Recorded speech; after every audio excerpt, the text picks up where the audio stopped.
मैं पर्सनली मानता हूँ कि हर एक मेडिकल को आज के दिन पे 3 चीज़ें बिल्कुल आनी चाहिए। Financial literacy, digital marketing, sales और फाइनेंशियल लिटरेसी। डिजिटल मार्केटिंग और सेल्स इसलिए कि आप पैसा कमा सको, और हर बंदा सेल्स करता है, ऐसा बिल्कुल नहीं है कि मेडिकल आदमी सेल नहीं करता। यार सबसे बड़ी दिक्कत जो हम सब मेडिकल्स के साथ है और हमारे सिस्टम के अंदर है कि हमें फाइनेंशियल लिटरेसी सिखाई ही नहीं जाती। मतलब मैं एमबीबीएस के 5 साढ़े 5 साल के दौरान में एक भी ऐसा मौका नहीं आया होगा जहाँ पे मुझे कोई भी फाइनेंस सीखने की कभी ज़रूरत दिखी हो। ठीक है ना? क्यों सीखना है? और कोई कभी बात भी नहीं करता उस चीज़ की। तुम जब जाओगे वो तुमसे केसेस की बात करते हैं। मैं खुद ज़रूरत है कि डिग्री आपको कभी ना भूखा मरने नहीं देगी। एंड में कुछ भी नहीं हुआ ना, मुझे ही पता है एंड में कुछ नहीं हुआ ना, मैं पेड़ के नीचे बैठ के लोगों के इंजेक्शन लगाना शुरू कर दूंगा। मैं अपने परिवार का पेट भर लूंगा। लेकिन जो मर्सिडीज का ख्वाब होता है ना, वो सिर्फ और सिर्फ स्किल सेट से आता है। सही बात। 17-18 में हमारी थोड़ी सी हालत टाइट हो गई थी। 19 में मेरे पास हमारा सब कुछ बिक गया था, टू बी वेरी फ्रैंक। गाड़ियाँ, जितनी पिताजी ने प्रॉपर्टी बनाई थी, ठीक है, सब बिक गया था just to sustain ourselves. Finally 19 में आकर हमने सारा पैसा, एक घर बचा था मेरा, तो मैंने अपना घर गिरवी रखा, और फाइनली जो बैंक से थोड़ा पैसा मिला था, मैंने उठा के सारा पैसा मैंने गुरुकुल पे लगा दिया। ठीक, अच्छा। 5 साल बाद जाके कंपनी प्रॉफिट में वापस आई थी। फिर 21 आया, भगवान की थोड़ी दया रही ऊपर। अब आज 22 चल रहा है, और जो कंपनी एक टाइम पे 5-10 करोड़ का लॉस देती थी, आज जो ऑलमोस्ट 100 करोड़ के रेवेन्यू जनरेट करने के बहुत करीब है। हेलो गाइस, मेरा नाम है डॉक्टर दीपक आंजना, और आज हमारे साथ जो स्पेशल गेस्ट हैं doctor Nachiket Bhatia, CEO and director of DBMCI and E Gurukul. तो आज हम इनसे बात करेंगे कि कैसे डीबीएमसीआई जो आज बिल्कुल ऑफलाइन इंस्टीट्यूट में सबसे आगे चल रहा है, और इनका जो ई गुरुकुल प्लेटफॉर्म है वो ऑनलाइन प्लेटफॉर्म है, जहाँ पे आप डायरेक्ट वीडियोस देख सकते हैं। आज हम इनसे जानेंगे ये सारी चीज़ें, और साथ ही साथ जो सबसे मेडिकल स्टूडेंट्स के लिए सबसे ज़रूरी चीज़ है कि फाइनेंशियल कैसे हैंडल करना है, क्योंकि आजकल जितने भी स्टूडेंट हैं सब बस भाग रहे हैं कि पीजी करना है, सारी चीज़ें बस, पर फाइनेंशियली हम उतना कैपेबल नहीं हो पा रहे हैं। तो आज हम इनसे जानेंगे वो सारी चीज़ें। तो thank you so much sir join करने के लिए। थैंक यू मेरे भाई। तो सर, डीबीएमसीआई की जर्नी कैसे स्टार्ट हुई, और आपने एज अ जब संभाला तब से क्या इम्प्रूवमेंट हुए? मैं तो यार सबसे पहले तो ये सब कुछ मेरे पिताजी का बनाया हुआ है। मैं तो बस थोड़ा सा केयर टेकर जैसा हूँ। ठीक है, तो उन्होंने जो मुझे को दिया है ये, और 1996 में थे जो उन्होंने जर्नी स्टार्ट करी थी। And he was actually the first person जिन्होंने पीजी कोचिंग इंस्टीट्यूट इंडिया में पीजी कोचिंग इंस्टीट्यूट नामक कोई वस्तु को जन्म दिया था। तो उनको बहुत शौक है पढ़ाने का। वो आज भी, मतलब आज भी मैं अगर होता तो किसी बच्चे को पढ़ा रहे होते हैं जब भी होता है। तो हुआ क्या कि उनको बहुत शौक था, तो ही वॉज अ प्रैक्टिसिंग डायग्नोस्टिशियन। तो उन्होंने अपने पीछे गैराज में ही ना 4-5 बच्चे उनके पास आए कि मुझे हमें पढ़ा दो, तो उन्होंने पढ़ाना शुरू किया। सो 1996 में ऐसे उनकी शुरुआत से हुई। जी। ठीक है, कॉलेज के टाइम से वो पढ़ाते आए थे। पहले इंटर्न थे, तो फिर जूनियर को पढ़ा रहे थे, पीजी बनकर बच्चों को पढ़ा रहे थे। तो वो थोड़ा सा बनता गया। ठीक है, 2000 तक उन्होंने खुद ऐसे पढ़ाया, ऑल 19 सब्जेक्ट उन्होंने खुद पढ़ाया 3 साल तक। अच्छा। फिर और फैकल्टीज जुड़ते गए उनके साथ। मैंने ज्वाइन किया था जब मैं सेकेंड ईयर के एंड में था, 2013-14 के अंदर मैंने ज्वाइन किया था। 13 में ज्वाइन किया था, हाँ। उस टाइम थोड़ा हमारा डाउनफॉल शुरू हो रहा था। 15, 16, 17 में कॉलेज भी जा रहा था, दिन में, शाम में ऑफिस भी आ रहा था। ठीक है, 17-18 में हमारी थोड़ी सी हालत टाइट हो गई थी। वो कहते हैं ना कि बड़े तो बहुत ज़्यादा हो गए थे, बस थोड़ा संभालने में दिक्कतें आ रही थी। ठीक है, और फिर करते करते 18-19 में हमें काफ़ी लॉस हुआ। We are almost on the brink of bankruptcy. तो 19 में मेरे पास हमारा सब कुछ बिक गया था, टू बी वेरी फ्रैंक। गाड़ियाँ, जितनी पिताजी ने प्रॉपर्टी बनाई थी, ठीक है, सब बिक गया था just to sustain ourselves. Finally 19 में आकर हमने सारा पैसा, एक घर बचा था मेरा, तो मैंने अपना घर गिरवी रखा, और फाइनली जो बैंक से थोड़ा पैसा मिला था, मैंने उठा के सारा पैसा मैंने गुरुकुल पे लगा दिया। ठीक है। मुझे था कि लाइफ में एक चांस ले रहा हूँ ऐसा कि या तो कुछ बन जाऊँगा या मिट जाऊँगा, बीच का कोई रास्ता नहीं छोड़ा था अपने लिए। तो 20 के अंदर गुरुकुल लॉन्च हुआ, और विद इन 6 महीने हमारा जितना 5 साल का कर्जा था ना, वो पूरा हो गया था। अच्छा। 5 साल बाद जाके कंपनी प्रॉफिट में वापस आई थी। फिर 21 आया, भगवान की थोड़ी दया रही ऊपर। अब आज 22 चल रहा है, और जो कंपनी एक टाइम पे 5-10 करोड़ का लॉस देती थी, आज जो ऑलमोस्ट 100 करोड़ के रेवेन्यू जनरेट करने के बहुत करीब है। Congratulation sir, 100 crore milestone. जब जैसे आपने स्टार्ट करा, जैसे पहले DBMCI पूरा ऑफलाइन मोड था, उसके बाद ई गुरुकुल आया, ई गुरुकुल ऑनलाइन मोड में आया। दोनों में चीज़ें एज अ, अब जैसे एंटरप्रेन्योर जो चीज़ें होती हैं वो कितना कॉम्प्लिकेटेड होती है, क्योंकि एक ऑनलाइन प्लेटफॉर्म की बात अलग है और एक ऑफलाइन प्लेटफॉर्म चलाना और उसको हैंडल करना बड़ा वो होता है। बिल्कुल। तो उस फेज से आप कैसे निकले?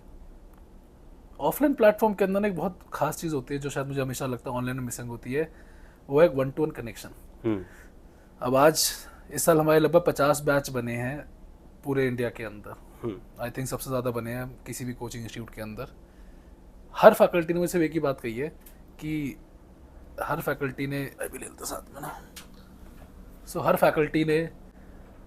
फैकल्टी ने मुझे एक ही बात कही है, वो ये है कि जो पढ़ाने में यहाँ मज़ा आता है ना वो शायद ऑनलाइन में कभी आ ही नहीं सकता। मुझे भी लगता है कि एट द एंड देखो, अगर आप एक कोचिंग इंस्टीट्यूट चला रहे हो ना, आप एक मास्टर हो, चाहे आप एक गली की ट्यूशन चला रहे हो या एक कोचिंग इंस्टीट्यूट चला रहे हो, आपको रहना मास्टर की तरह पड़ता है कि बच्चे से आप इमोशनली भी जुड़ो। क्योंकि आदमी की घरेलू दिक्कतें भी होती है बच्चों की, किसी की माँ बाप तंग कर रहे होते हैं, किसी की गर्लफ्रेंड भाग गई होती है, उस ट्रॉमा को भी संभालना पड़ता है, तभी बच्चा आपके साथ जेन्युइन में परफॉर्म कर पाता है। सिर्फ पढ़ाने से ना हो सकता है बच्चा अकेडमिकली अगर होशियार हो तो निकल जाए, सही बात, लेकिन मीडियोकर बच्चे को हर तरीके से हाथ पकड़ना पड़ता है, तब वो आगे बढ़ता है। क्योंकि आजकल दिक्कत ही आ रही है ऑनलाइन प्लेटफॉर्म की वजह से। क्या हुआ ना कि लोगों ने सबने प्लेटफॉर्म कुछ ना कुछ सबने ले रखे हैं, बट जितने लोग भी उसमें से 80% लोग उसको लेने के बाद फिर बस 1-2 दिन पढ़ाई करते हैं, उसके बाद वो खत्म हो जाती है, क्योंकि ऑनलाइन में कोई कनेक्शन ही नहीं है। अब उसके बाद ऑनलाइन में चीज़ें क्या है कि अनकंडीशन उनके पास पड़ी है, उनको पता है कि मैं आज नहीं देखूंगा तो कल देख लूंगा। बट ऑफलाइन में तो क्या है कि उसको पता है कि आज क्लास नहीं ली तो कल चली जाएगी, फिर अपने पास ऑप्शन है नहीं क्लास लेने का। तो इसलिए ऑब्वियसली ऑफलाइन से अच्छा मोड कोई हो ही नहीं सकता वो चीज़ों को लेके। अब इस साल क्या हुआ, मैं इसका एग्जांपल देता हूँ बहुत अच्छा। अब नीट पीजी में तो हम ऑनलाइन ऑफलाइन दोनों थे जी, मगर इस साल हमने अपना गुरुकुल को FMG में लॉन्च करा अमन सेठिया सर के साथ जी। तो हुआ क्या, जब लॉन्च करा तो बच्चों ने देखा जब भाटिया आ रहा तो उनको उम्मीद थी कि हम सिर्फ ऑफलाइन आएंगे। तो बड़े FMG के बच्चों ने हमें कॉल करा कि यार सर ऑनलाइन नहीं सिर्फ ऑफलाइन आओ, ठीक है, ऑफलाइन भी आओ साथ में। अब FMG में हमारा ऑफलाइन का भी प्लान नहीं था, बट जब मैंने वो ऑनलाइन करा ना तो हमारी पढ़ाई जरूर पहुंच गई, लेकिन हमारा इमोशनल सपोर्ट नहीं पहुंच पाया जी।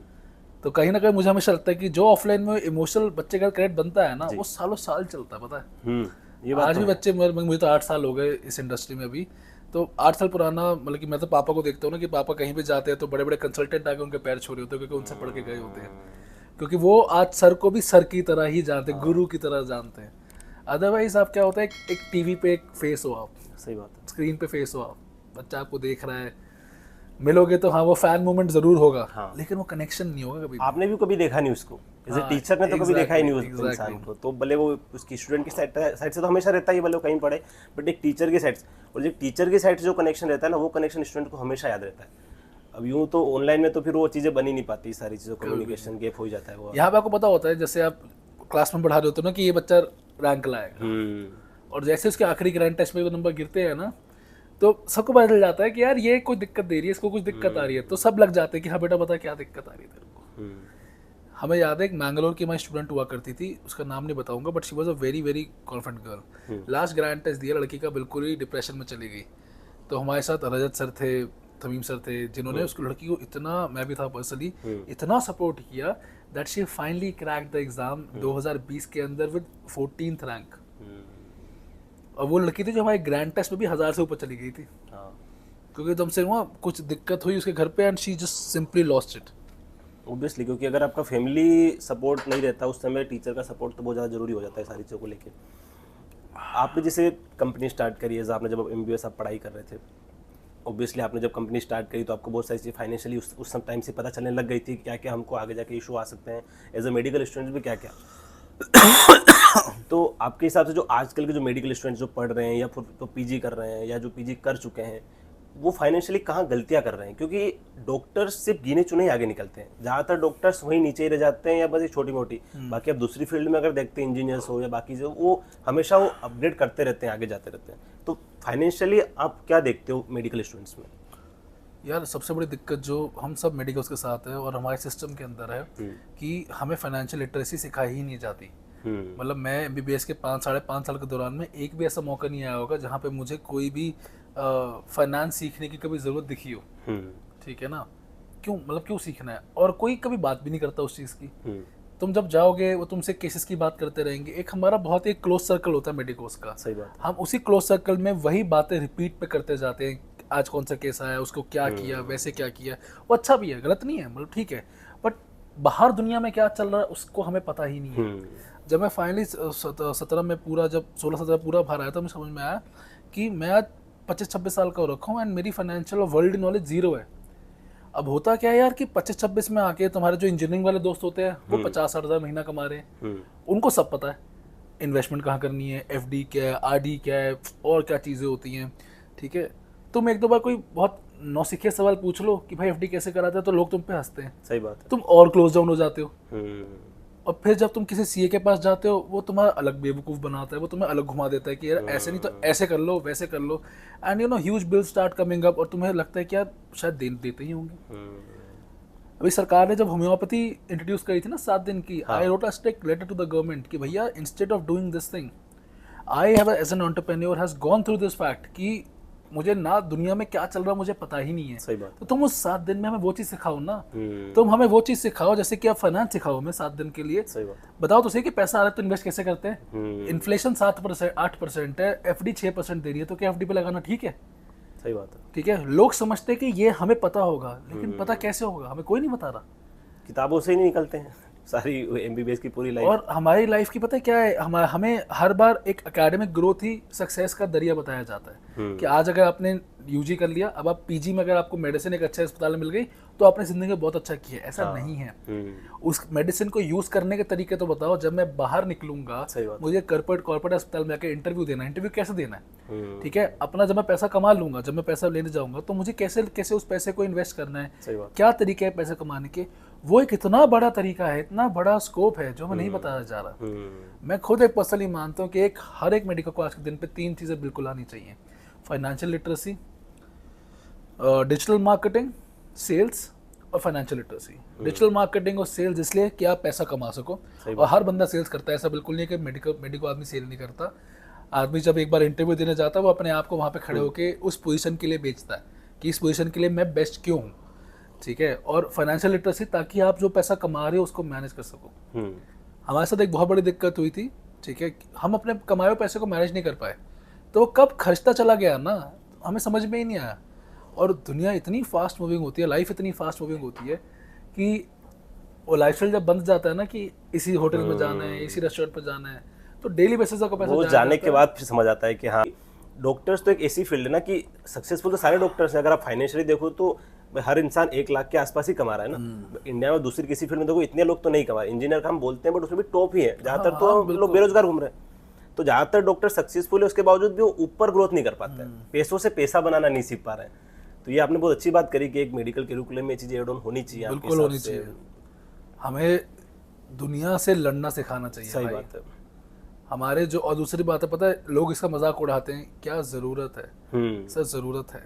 सही बात। ज़रूरत है कि डिग्री आपको कभी ना भूखा मरने नहीं देगी। एंड में कुछ भी नहीं हुआ ना, मुझे ही पता है एंड में कुछ नहीं हुआ ना, मैं पेड़ के नीचे बैठ के लोगों के इंजेक्शन लगाना शुरू कर दूंगा, मैं अपने परिवार का पेट भर लूंगा। लेकिन जो मर्सिडीज का ख्वाब होता है ना, वो सिर्फ और सिर्फ स्किल सेट से आता है। सही बात। आज जैसे भाई ने अपना पूरा यूट्यूब चैनल बनाया है, तो आज यूट्यूब चैनल पे क्या बात करनी है, क्या एडिटिंग करनी है, किससे मिलना है, किस बंदे से बात करनी है, ये सब एक स्किल सेट है, ये हवा में बात नहीं है। तो उससे एक जो रेवेन्यू आ रहा है वो उसकी मेहनत के साथ साथ एक उसका शौक भी है, उसका स्किल सेट भी है। मेहनत क्या है, आप 10 से 8 गए, आपने पूरे जान जाके मरवाई और आपको मंथली एक सैलरी मिल रही है, उससे आपका गुजारा निकल जाएगा, मर्सिडीज कभी नहीं आएगी। सही बात है। और ज़्यादातर अगर जैसे कोई जो इंसान नीट की प्रिपरेशन चालू भी करता है, जब नीट यूजी की, तो उसको उसकी फैमिली को हर सिटी में 2-4 ऐसे डॉक्टर होते हैं जो बहुत पेशेवर, जो बहुत कमा रहे हैं, उनको देख के वो लोग सोचते हैं कि डॉक्टर्स की तो यही लाइफ है। बट इन रियलिटी क्या है कि 99% डॉक्टर्स की वो लाइफ है ही नहीं। मेरे खुद के दोस्त है, तो उन्होंने एक अपने डॉक्टर, वो बेसिकली एसएस करने का सोच रहा है मेरा एक दोस्त, ठीक है, तो उसने डॉक्टर का नाम लिया और वो सिर्फ ना उसके जो कह रहा है ये 10 लाख या 20 लाख महीना कमा रहा है डॉक्टर, और वो बार बार कहे जा रहा है कि क्योंकि उससे एसएस किया तो इसलिए कमा रहा है। और मैं ये उसको गलत कह रहा हूँ कि नहीं बेटा, एसएस करने से उतना नहीं कमा रहा, उसके जो स्किल है, और भी लोग हैं एग्जैक्टली। मैंने कहा भाई हजारों लोग निकल रहे हैं, हजारों लोग क्यों नहीं कमा रहे? सही बात है। मैंने कहा तुम ख्वाब देखते हो आज के दिन पे यार, मतलब एक इतना बड़ा सितारा बनने का, बट उसके लिए जो उसने आदमी ने स्किल सीखी हुई है, सही बात है, उसकी क्या है? क्या वो तुम्हारे अंदर है? वो तुम मेहनत अच्छा उस पर वो मेहनत नहीं करना चाहता। मैंने कहा यार वो बहुत अच्छा पब्लिक स्पीकर है, ठीक है, he is a very good counsellor, you go to the doctor, मतलब वो शायद आदमी मुझे भी यकीन दिलवा देगा कि मुझे शायद कोई दिक्कत है और मुझे ठीक करवानी है, ही इज़ दैट गुड। सही बात। ठीक है, बट मैंने कहा कि तूने कभी, उस लड़के को मैंने कहा कि यार जो मेरा दोस्त था, कि मैंने कहा कभी तूने इस पर मेहनत करने की हमें ज़रूरत नहीं है। यही एक होता है ना कि जब आप इवन जो कंटेंट क्रिएटर, जैसे मेडिकल फील्ड में तो बहुत ही कम कंटेंट क्रिएटर है, दूसरी फील्ड में तो आप देखोगे बहुत लोग मिल जाते हैं। तो जब आप जो 2-4 लोग कंटेंट क्रिएशन करते हैं तो वो दूसरे लोग बेसिक उनका मजाक बनाना चालू करते हैं, जब तक आप एक सक्सेसफुल नहीं हो जाते तब तक, जब तक आपके पास एक अच्छा फॉलोअर नंबर नहीं आया था तब तक वो आपका मजाक, जैसे मैंने स्टार्टिंग जब किया तो लोग मजाक उड़ाते थे ये वो। अब आज 25,000 फॉलोअर है तो वही लोग कि भाई स्टोरी रिपोस्ट कर दे, भाई ये कर दे, भाई उससे बात करवा दे, ये वो कर दे। सर ये तो बहुत नॉर्मल है। हाँ वही जो मेरे सबसे पक्के दोस्त थे, जब मैंने काम करना शुरू किया था, जब मैं नीचे था, तो जो सबसे मेरे पास के करीबी दोस्त हैं, सबसे ज्यादा वही मजाक उड़ाते थे कि तू क्या कर लेगा लाइफ में, तू, और मैं खुद बता दूं कि मैं प्राइवेट कॉलेज का हूँ। सही बात है। तो जैसे मैं प्राइवेट का था तो मुझे सारे वाले प्रोफेसर बोल रहे होते थे, क्योंकि उनको ने बताया कि सर मैं ना थोड़ी अटेंडेंस कम इसलिए हो रही है क्योंकि मैं वहाँ जा रहा हूँ। तो करीबी दोस्त थे, ठीक है ना, बहुत करीबी जो दोस्त होते हैं वो सबसे वही मजाक उड़ा होता है कि तेरे बस की थोड़ना है। सही बात है। और आज वही पूछो होता है फोन करके कि भाई बता क्या करना चाहिए लाइफ के अंदर। वो चीज़ वो जब तक आप एक बार सक्सेसफुल नहीं हो तब तक वो लोग करते ही हैं वो सारी चीज़ों को। मेनली जैसे इंडिया में जो लोग पीजी करते हैं, जैसे पीजी करने के जो पीजी ज्वाइन करते हैं, एक पीजी का जो माहौल है इंडिया में कि उस बंदे को संडे की छुट्टी तो आप छोड़ ही दीजिए, इवन दिवाली की भी उसको छुट्टी नहीं मिलती है जो पीजी इंडिया में कर रहा है। तो उन लोगों के पास तो एक, क्योंकि कोई सिस्टम ये सब बना हुआ आ रहा है शुरू से, कि उन लोगों को उसके अलावा टाइम मिलता ही नहीं है। और जो लोग कुछ थोड़ी बहुत कोशिश कर भी रहे होते हैं उस कॉलेज में, तो उन्हीं के प्रोफेसर्स या उन्हीं के जो एचओडीज है वो भी वो उसको उस वे में कि तुम पढ़ नहीं रहे हो, तुम दूसरा कुछ कर रहे हो। तो ये एक माइंडसेट जो इसको कैसे चेंज करना चाहिए धीरे धीरे, आपको इसके बारे में क्या ख्याल है? अभी ना वो भंबानी की कंप्लेंट देखी थी मैंने, वो ना भंबानी के साथ हुआ जो सेलुलाइटिस वाला केस निकला है। हाँ। तो हमारा स्टूडेंट रहा था, तो उससे महाराष्ट्र का। हाँ मेरे से भी बात चल रही थी, मैं दिल पसीज गया उसकी बात सुनकर। जिन लोगों को आइडिया नहीं है, ये सर बात कर रहे हैं महाराष्ट्र में एक पीजी स्टूडेंट्स ने भी ज्वाइन किया था, फर्स्ट ईयर सर्जरी रेसिडेंट ने, और उसके साथ जो सीनियर्स थे उन्होंने उस जो ऐसा बिहेवियर पूरा कॉलेज की ओर से उसको जो टॉर्चर हुआ है, सिर्फ उसको नहीं लगभग सारे फर्स्ट ईयर को, लगभग इंडिया के हर कॉलेज में होता ही होता है, ज़्यादातर मैक्सिमम कॉलेजेस में। तो हाँ सर। और मुझे इतना दिल इतना बुरा लगा जब उसने मुझे बातें बताई कि 12 उसको 24 घंटे खड़ा रखा जा रहा है। हाँ। पता नहीं इतनी टॉक्सिसिटी क्यों हो रही है, हम क्या इंसानियत ही भूल गए हैं क्या?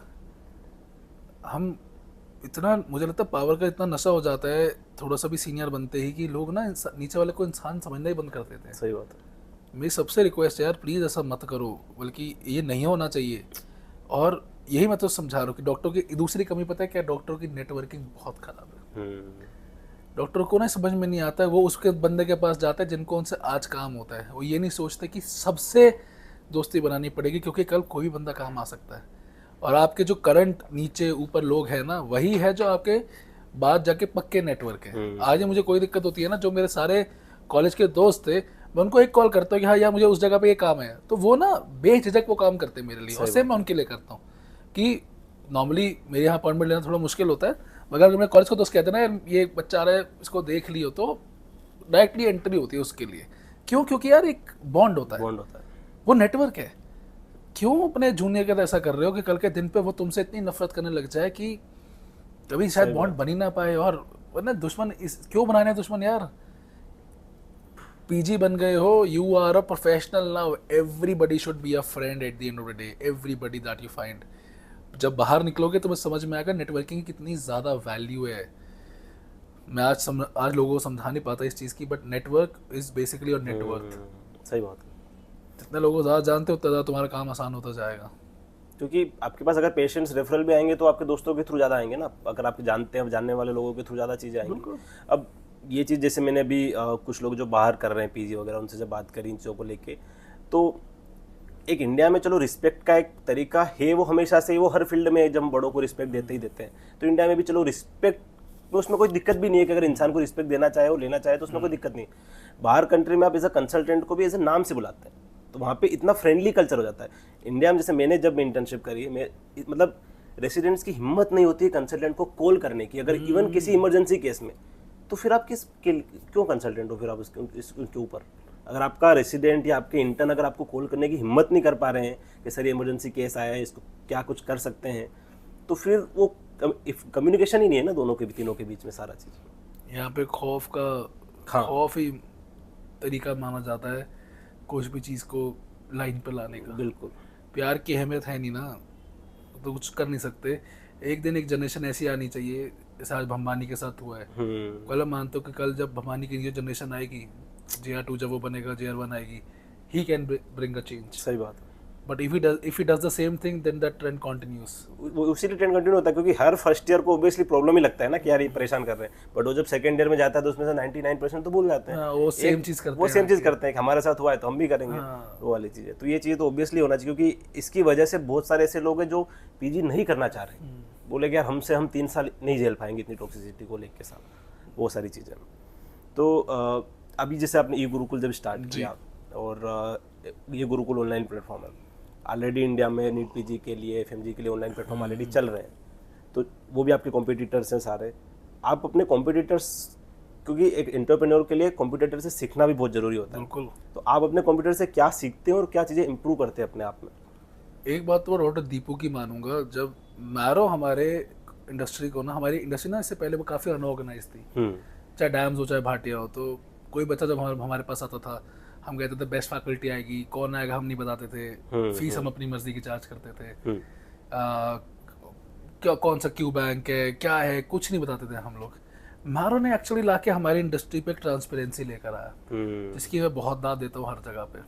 बिकॉज उसने मैरो ने बताया ना कि ये फैकल्टी पढ़ाएगी आपको, इतने क्वेश्चन होंगे क्यू बैंक के अंदर, टेस्ट में इतने टेस्ट होंगे, आपको ये फैकल्टी इतने घंटे पढ़ाएगी। That level of transparency and detail marrow give to the users, जिससे मैंने तो इतना सीखा कि यार एंड में आप कंज्यूमर को ना और बेवकूफ़ नहीं बना सकते। सही बात है। आपको बिल्कुल ही कंज्यूमर को बिल्कुल बताना पड़ेगा जाके कि आप क्या कर रहे हो।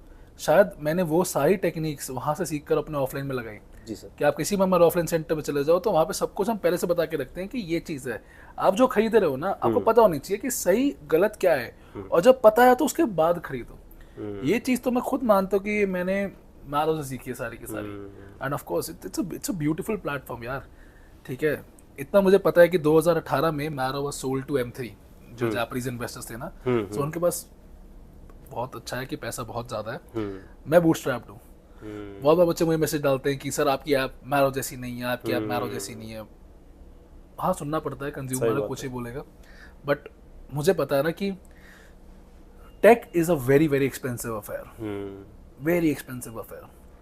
आज आप देखोगे hardly there is a tech startup which doesn't include funding, alright, और अभी तक हमने फंडिंग उठाई नहीं है। ऑल्दो अब हम जा रहे हैं उस तरफ, बिकॉज टेक इतना पैसा जाता है ना, इट्स लाइक कि आप टेक में पैसा डालते जाओ ना, वो निकलता उसमें से यूज होता जाता है। तो मुझे रियलाइज हुआ कि यार कितने डेवलपर्स चाहिए। मैंने बहुत टेक सीखा खुद बैठ के, ठीक है ना। मेरे पास तो 2020-21 में तो बिल्कुल 2020 में तो पैसे ही नहीं थे कि मैं टेक पे लगा सकूं। We were totally bootstrapped working on a very very basic app. But मुझे समझ में आया कि मैरो जैसा इंटरफेस हो, मैरो जैसी चीज़ें हो, जो कि मैं खुद बहुत मानता हूँ कि इट्स ब्यूटीफुल, ठीक है ना, क्या बढ़िया बना रखी है ना वो। बट उसके लिए ना वो चाहिए 300-400 करोड़ रुपए ना चाहिए जेब में ना, तब वो बन सकती है। सो अब 2023 में जो हमारी ऐप आ रही है ना, उसके अंदर हमने काफ़ी पैसा लगाया इसी चीज़ को इम्प्रूव करने के लिए। मैं 2 साल से बच्चों को कह रहा हूँ कि हाँ यार मैं इस ऐप को और बेटर करूँगा। हर साल होती भी है थोड़ी बहुत, बट उन्हीं ऐप से हम सीख के ना कि कैसे चीज़ें बेटर कर सकते हैं, क्या बटन कहाँ पे होना चाहिए। पहले मुझे क्या लगता था जब मैंने ऐप स्टार्ट करी थी, क्या सिर्फ ऐप क्या होती है, वीडियोस डाल दी, क्वेश्चन डाल दिए, बात हो गया। फिर मुझे और पता चला, मैरो देखी मैंने, प्रेपलाडो देखी, ठीक है, दैट क्या अच्छा नहीं, इसमें बहुत सब कुछ होता है। बटन की पोजीशन क्या है, कलर क्या है, कॉन्ट्रास्ट क्या है, स्प्लैश स्क्रीन क्या होता है, कैसे चल रही है, किस तरीके से UX चल रहा है, कितना ध्यान देना पड़ता है। सो वो सब सीख के अब हमने 4.0 के लिए काफ़ी तैयारी करी है। सो भगवान की दया रही तो अच्छी आ पाएगी। कब तक होने का लॉन्च होने का? हमने जो सोच रखा है लॉन्च का, वो सोच रखा है मार्च तक लॉन्च करेंगे जी। एक्चुअली क्या है कि लोगों को लगता है कि बस प्ले स्टोर में गए, ऐप डाउनलोड किया और चल गई, और उसके पीछे का जो उनको पूरा जो एक स्ट्रगल होता है, जो सारी चीज़ें, जब आपकी फैकल्टीज, जब आपने ऑफलाइन से जब ऑनलाइन जब फैकल्टी शिफ्ट हुई ज़्यादातर, तो उनके सामने और आपके सामने उस समय कोविड के टाइम क्या स्ट्रगल आपने फेस किया? उस टाइम बहुत स्ट्रगल था। स्ट्रगल सबसे पहले तो एक फाइनेंशियल तो बहुत ज़्यादा था ही।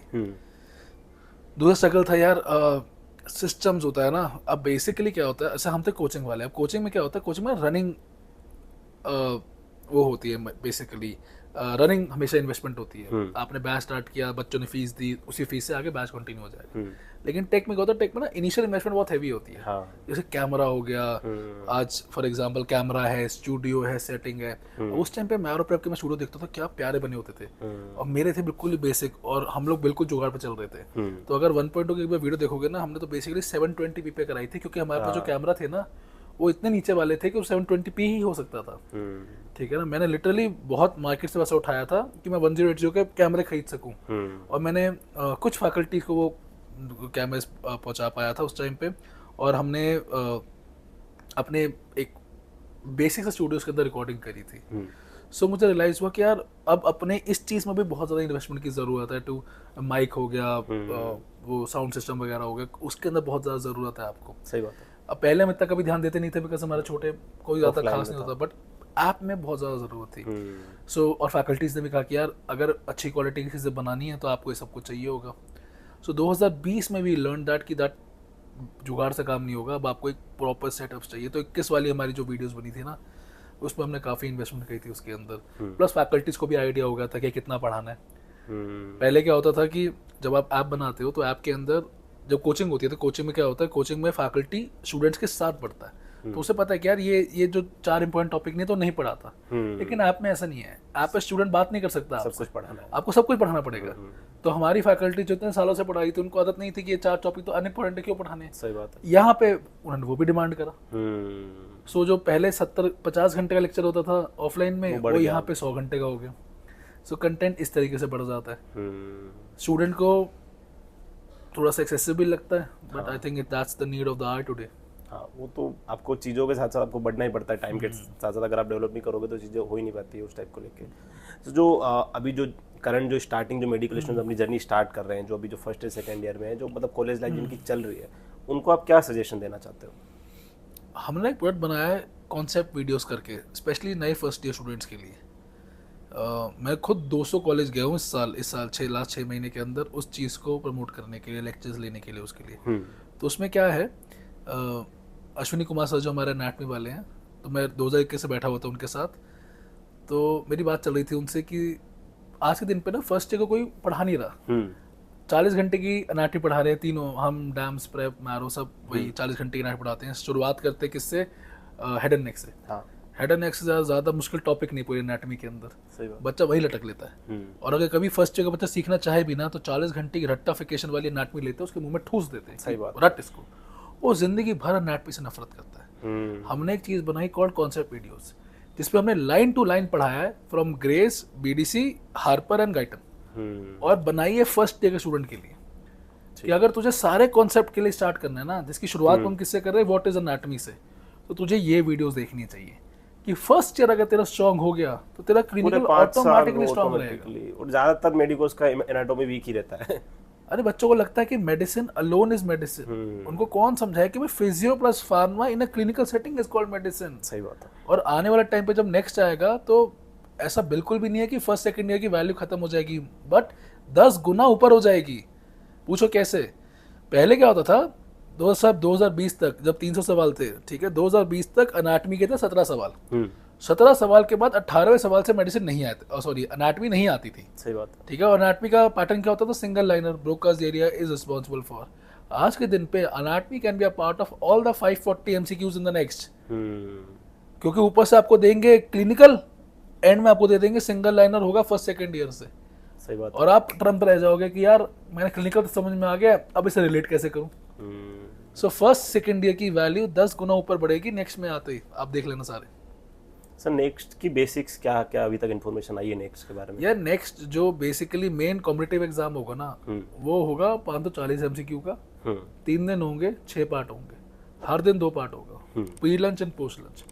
प्री लंच 120 सवाल 3 घंटे, पोस्ट लंच 60 सवाल 1.5 घंटा। फर्स्ट डे है medicine and allied subjects. Allied subjects में क्या क्या आता है, जो सारे सब्जेक्ट जो मेडिसिन में आ सकते हैं, anatomy, physio, pharma, micro, derma, psyche. Post lunch PDI. Second day surgery and allied subjects, post lunch ENT। Third day पे obs and gynae, followed by ophthalmology. ये मेन एग्जाम है, ठीक है, जो कॉम्पिटिटिव एग्जाम होगा। ये इंटर्नशिप से पहले होगा जी। ठीक है ना। बाकी जो इंटर्नशिप के बाद वाला एग्जाम है उसकी कोई क्लैरिटी नहीं आई है अभी, हाँ, लेकिन उसका सिलेबस क्या होगा जो आपने इंटर्नशिप में सीखा है as a clinical skills. As a clinical skills. अब वो थ्योरी करेंगे प्रैक्टिकल करेंगे वो अभी तक क्लैरिटी तक नहीं दी चीज़ें सरकार ने, clarity नहीं but 99% it will be a theory exam, MCQ exam होगा। तो thank you so much sir, आपने आज अपना टाइम दिया इतना इंपॉर्टेंट और सारी चीज़ें डिस्कस करी, साथ खासकर जो फाइनेंशियली मुझे खुद बहुत सारी चीज़ सीखने को मिली आपसे। So thank you so much. और आपको एक्सपीरियंस कैसा लगा? ज़रूर करो सब्सक्राइब यार, मैंने खुद इनके चैनल पे एक वीडियो थी मानिक मदान के साथ, आई think that's one of the best US assembly videos I have ever seen. इतनी इन्फॉर्मेटिव थी, इतने अच्छे तरीके से बता रखा था दीपक और डॉक्टर मानिक ने। सो लव दैट वीडियो, मैंने खुद सब्सक्राइब किया है, आप लोग भी करिए। I think it's going to be a very valuable channel very soon. Thank you so much.